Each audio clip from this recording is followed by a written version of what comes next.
அல்ஹம்துலில்லாஹ், புகழனைத்தும் அல்லாஹ் ஒருவனுக்கு உண்டாகட்டுமாக.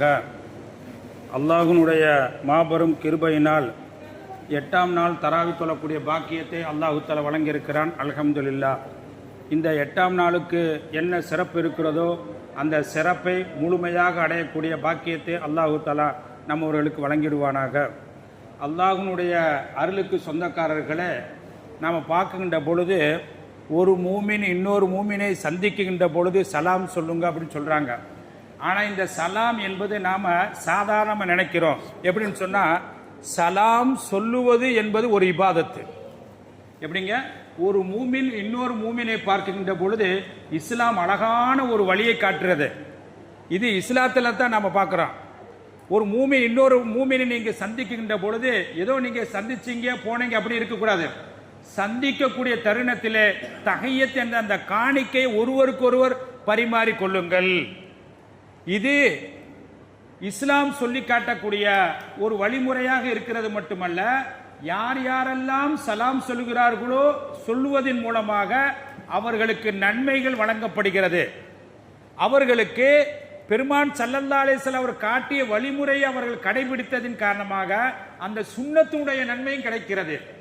அதனால தான் பெருமான் ஸல்லல்லாஹு அலைஹி வஸல்லம் அவங்க வலியுறுத்தி இப்படி சொல்லுவாங்களா, அஃப்சுல் சலாம், சலாத்தை பரப்பிக்கிட்டே இருங்க. இஸ்லாம் என்பது ஏகத்துவத்தை எடுத்து சொல்லிக்கிட்டே இருங்க. எப்படிங்க? இஸ்லாத்தை இஸ்லாமியர்களுக்கு மத்தியிலே எடுத்து சொல்லுங்க. யார் யார் தொழுகைக்கு வரல அவங்கள்ட்ட எடுத்து சொல்லுங்க. இஸ்லாம் அல்லாதவர்களுக்கு மத்தியிலே இஸ்லாத்தை எடுத்து சொல்லுங்க. அப்ப அதே போல பெருமான் ஸல்லல்லாஹு அலைஹி வஸல்லம் அவங்க சலாத்தையும் நீங்க எடுத்து சொல்லுங்க, பரப்புங்க அப்படின்னு பெருமான் ஸல்லல்லாஹு அலைஹி வஸல்லம் சொல்றாங்க. அது சொல்லுவதன் மூலமாக நன்மைகள் மட்டுமல்ல, நம்முடைய வாழ்க்கையில எவ்வளவு பெரிய ஃபாயிதாக்கள் பிரயோஜனத்தை தருகிறது என்பதையே நமக்கு சொல்லி காட்டுறாங்க. எப்படி என்று சொன்னா, ரசூலுல்லாஹி ஸல்லல்லாஹு அலைஹி வஸல்லம் அவங்க இருக்கிறாங்க, தோழர்களும் இருக்கிறாங்க. இப்படி இருக்கக்கூடிய தருணத்தில் ஒரு நபி தோழர் வர்றாங்க. யார்கிட்ட? ரசூலுல்லாஹ்ட்ட வர்றாங்க. வந்து சொல்றாங்க, நாயகமே, எங்க வீட்டில் ரொம்ப கஷ்டமா இருக்கு, எங்க வீட்டில் ரொம்ப கஷ்டமா இருக்கு, மன கஷ்டம், பண கஷ்டம். எந்த அளவுக்குன்னு சொன்னா, வீட்டில் செலவு செய்வதற்கு கூட பணம் இல்லை, அவ்வளவு பெரிய ஒரு சிரமத்தில் நம்முடைய வண்டி ஓடிக்கிட்டு இருக்கு அப்படின்னு யார் சொல்றா? ஒரு நபி தோழர் வந்து அந்த ஒரு சபையில பெருமான் ஸல்லல்லாஹு அலைஹி வஸல்லம் அவங்கள்ட்ட போய் ஒரு செய்தியை சொல்றாங்க. இப்ப பெருமான் ரசூலுல்லாஹி ஸல்லல்லாஹு அலைஹி வஸல்லம் சொல்றாங்க, நீங்க என்ன நினைக்கிறீங்க? உங்களுடைய குடும்பத்தில் இருக்கக்கூடிய அந்த கஷ்டம் நீங்க நினைக்கிறீங்க, செலவுக்கு கஷ்டமா இருக்கு, பொருளாதாரத்தில் பறக்கத்து ஏற்படும் நீங்க நினைக்கிறீங்க, அதானா? அதற்கு நீங்க நான் ஒரு வழியை சொல்லுகிறேன். நீங்கள் எப்பொழுதெல்லாம் வீட்டுக்குள்ள போறீங்களோ, எப்படிங்க? வீட்டில இருந்து வந்துட்டு நம்ம தேவைக்காக கடத்தருக்காக அல்லது ஏதோ வெளியூருக்கு சென்றுட்டு வீட்டுக்குள்ள போறோம்ல, அப்ப எப்ப நீங்க வீட்டுக்குள்ள நீங்க காலை எடுத்து வைக்கிறீங்களோ, அப்ப வைக்கக்கூடிய தருணத்துல அஸ்ஸலாமு அலைக்கும் என்று சொல்லிட்டு நீங்க கால் எடுத்து வீட்டுக்குள்ள போங்க சொல்லிட்டு சொல்றாங்க. இப்ப நீங்க வீட்டுக்குள்ள போறீங்க, வீட்டுக்குள்ள உங்க குடும்பத்தார்கள் யாரோ இருக்கிறாங்க, சலாம் சொல்லுங்க. இப்ப வீட்டுல வந்து யாருமே இல்ல, வீடு பூட்டி இருக்கு, வீட்டை திறக்கிறீங்க அப்படின்னு சொன்னா, அப்ப வந்து என் மீது நீங்க ஸலவாத்து சொல்லுங்க. சொல்லிட்டு என்ன செய்யுங்க? குல்ஹு அல்லாஹு அஹது அல்லாஹு ஸமது லம் யலிது வலம் யூலது வலம் யகுல்லஹு குஃபுவன் அஹது என்பதை ஒரு தடவையும் சேர்த்து நீங்கள் சொல்லி வாருங்கள். நீங்கள் இந்த அமலை நிரந்தரமாக நியமமாக செய்து வாருங்கள் அப்படின்னு சொன்னாங்க. இந்த நபி தோழர் பெருமான் ஸல்லல்லாஹு அலைஹி வஸல்லம் அவங்க சொல்லுவது என்பது சாதாரண அல்ல, பொய் சொல்ல மாட்டாங்க. அப்ப அவங்க சொன்ன அந்த செய்தியை, அந்த அமலை பல நாட்களாக, நீண்ட நெடிய நாட்களாக கடைபிடிச்சுட்டே வந்தாங்க. இப்படி கடைபிடிச்சிட்டு வந்து நீண்ட நாட்களுக்கு பின்பு அதே சபையில சொல்றாங்க, நாயகமே, எங்க வீட்டில் கஷ்டமா இருக்கு, பண கஷ்டம், மன கஷ்டம் என்று முறையிட்டேன். நீங்க வழிமுறை சொல்லி கொடுத்தீங்க. ஆனா அல்லாஹ்வுடைய கிருபையால் அதை நான் ஃபாலோ பண்ணிக்கிட்டே வந்தேன், அதை கடைபிடிச்சுக்கிட்டே வந்தேன். அல்லாஹ் என்ன செஞ்ச? கைவிடல, பொருளாதாரத்தை பறக்கத்தை கொடுத்துருக்கா. எந்த அளவுக்கு நான் கஷ்டம் என்று உங்கள்கிட்ட முறையிட்டேனோ, இதே நேரத்தில் உங்கள்கிட்ட சொல்றேன், இப்போ அல்லாஹ் தஆலா எங்களை சந்தோஷமாக்கி இருக்கா சொல்லிட்டு பெருமான் ஸல்லல்லாஹு சொன்னாங்க, தோழரே, இதை நேமமாக கடைபிடித்து வருங்க.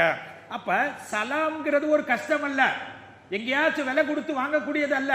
ஆனா அந்த சலாம வீட்டுக்குள்ள போகின்ற பொழுது சலாம் சொல்லி சூரா இஹ்லாஸை ஓதுகின்ற பொழுது இவ்வளவு பெரிய ஃபாய்தா கிடைக்கிறது. அது மட்டுமல்ல, ஆதம் அலைஹிஸ்ஸலாத்து வஸலாம் ஹவ்வா அலைஹிஸ்ஸலாத்து வஸலாம் அவங்களை படைச்சிட்டு அல்லாஹ் சொன்னானா, ஆதமே நீங்க என்ன செய்யுங்க, ஆதம படைச்சிட்டு அல்லாஹ் சொன்னா, நீங்க இந்த மலக்குமார்கள் எல்லாம் அமர்ந்திருக்காங்களே அவங்களுக்கு போய் தஹியத்து காணிக்கை செலுத்துங்க. இந்த காணிக்கை உங்களுக்கு மட்டுமல்ல, உங்களுடைய குடும்பத்தார்கள், அப்படி உலகம் அழிவரை வரக்கூடிய இந்த பிச்சலங்களுக்கெல்லாம் இதுதான் காணிக்கை. என்ன காணிக்கை?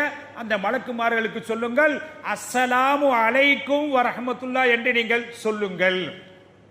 இந்த காணிக்கை உலகம் வரை உள்ள அத்தனை முஸ்லிம்களுக்கு இதுதான் காணிக்கை அப்படின்னு அல்லாஹு தஆலா ஆதம் நபிக்கை பார்த்து மலக்குகளை பார்த்து நீங்கள் சலாம் சொல்லுங்கள். ஆனா இன்னைக்கு நாம பார்க்கிறப்ப சலாம் சொல்லு நாமையே அவங்கள்ட்ட சொல்லணும், அவங்க வேண்டாம் சொல்லட்டுமே. ஆனா அந்த சலாம் சொல்லுவது நிறைய நன்மை இருக்கு.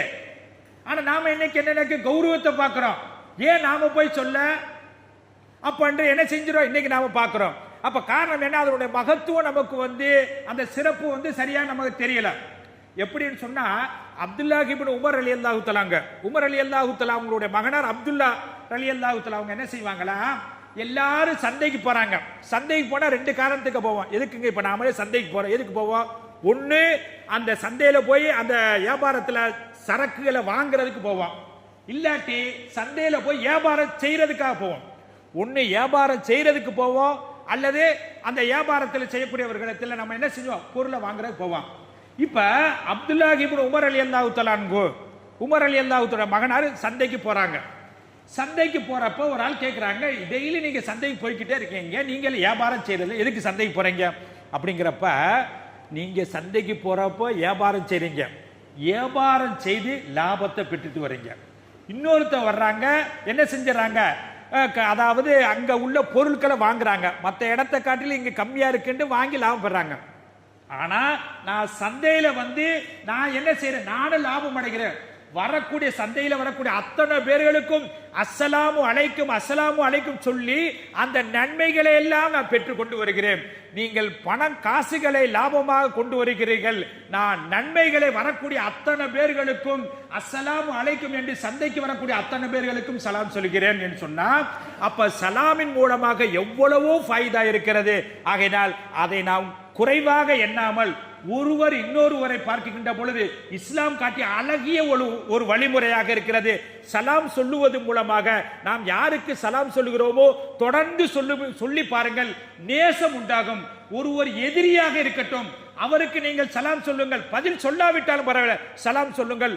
அல்லாஹ் தஆலா நேசத்தை ஏற்படுத்துவான், அன்பை ஏற்படுத்துவான், இணைப்பை ஏற்படுத்துவான். அதுதான் கணவன் மனைவிக்கு மத்தியிலே கூட சந்திக்கின்ற பொழுது சலாம் சொல்லி சந்திங்க, உங்களுக்கு ரெண்டு பேத்துக்கு மத்தியில இணைப்பு வரும். அதே போல டெலிபோன்ல கால் பண்றீங்களா, அஸ்ஸலாமு அலைக்கும் சொல்லுங்க, அதன் மூலமாக இணைப்பு வரும். அந்த சலாத்தை சொல்லக்கூடிய நன்மக்களாக அல்லாஹ் உங்களையும் என்னையும் ஆக்கி அருள் புரிவானாக.